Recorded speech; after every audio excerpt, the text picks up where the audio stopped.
We all love catching trout, but the question is, do you know where they come from? Well, I spent the afternoon with Dan in the hatchery and explains how he makes sure he gets the highest quality fish ready to be stocked in our waters.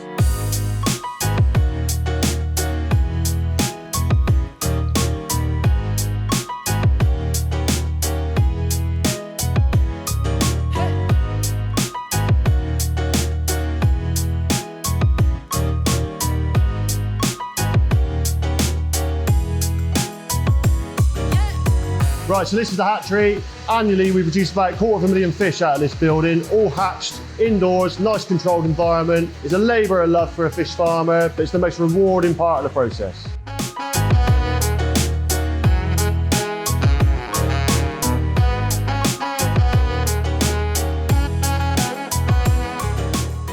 So, life cycle of a trout, starting in the hatchery as an egg, they're going to hatch out into what we call an Alvin.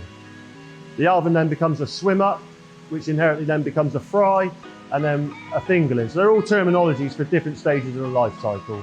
Every animal will get up to a fingerling size in this facility, and then we'll take it outside and finish it in the earth ponds. So all the eggs start off in these bespoke trays.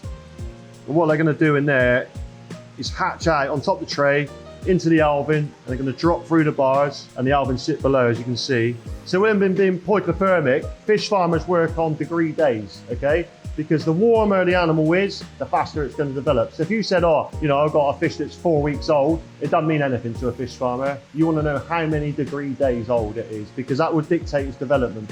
Because we can't manipulate anything at this stage, metabolically with food or anything like that. The animal starts off its life with a little starter kit of yolk. The consumption of the yolk is going to be accelerated or decelerated depending on the temperature. An animal at 22 days in this hatchery, I know it's going to be its hardiest stage in development. The eyes are going to be prominent in the egg. And then I know by about 320 degree days, it's going to hatch out as an Alvin. It varies slightly with genetics and things like that, but typically over 300 degree days, I'm going to start seeing the early hatching ones. Now we're at around about 400 plus. I'm coming down to my last hatching ones. I have a community of 30,000, so you know there is a bit of variation in there. Just like people or any other animals, they're all individuals. We use the tray for husbandry reasons, really, hygiene as well. So I know that if I need to work on the eggs, remove any mortality or anything like that, they're easy accessible. I can keep the eggs with even space around them. We don't want them all crushed up together. If they're all just lead in the bottom, the flow in the tank's going to dictate where they sit and things like this. So it's just about control, really. We're just down to the last couple of eggs in here, so I'm just going to get those guys through and remove this tray now, so these guys have finished hatching.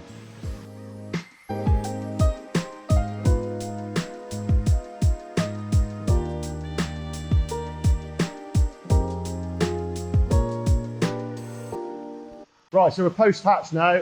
All the eggs are gone, they're hatched out. So now I've got a trough full of Alvins. So what is an Alvin? An Alvin is a newly hatched trout, okay? We call it an Alvin at this stage. An Alvin actually lies on its side pretty much. So it'll be orientated on its side. And it's got a big yolky abdomen, and that'll give them everything that they need as a little booster pack, if you like. So they've got a purpose-built lunchbox to get them through the next sort of 10, 12 days of their life. And they'll absorb that slowly, and we'll visibly see that yolk sac get smaller and smaller. Right, so we've got our tray of Alvins now. Like I say, we're not able to feed them yet or anything like that. All we're going to do is nurture them. But the most important job for me is to go through these guys and remove anything that's imminently going to die. It's going to be counterintuitive to the rest of the community. And obviously, from an investment point of view, I don't want to start feeding it later on in the process for it to imminently die. So the specific thing I'm looking for in these guys is deformity at the minute, mainly spinal deformity. It's really hard for me to see anything else.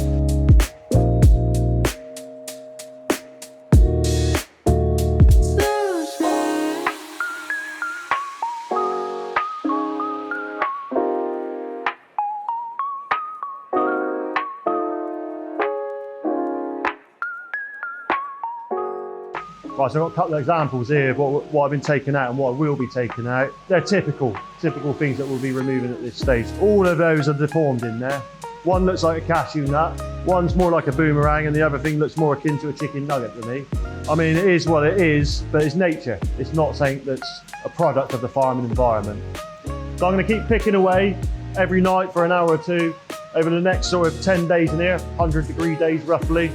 Most of the quality control I can do at this point is done then, and then they'll be swimming up. So look out for that video.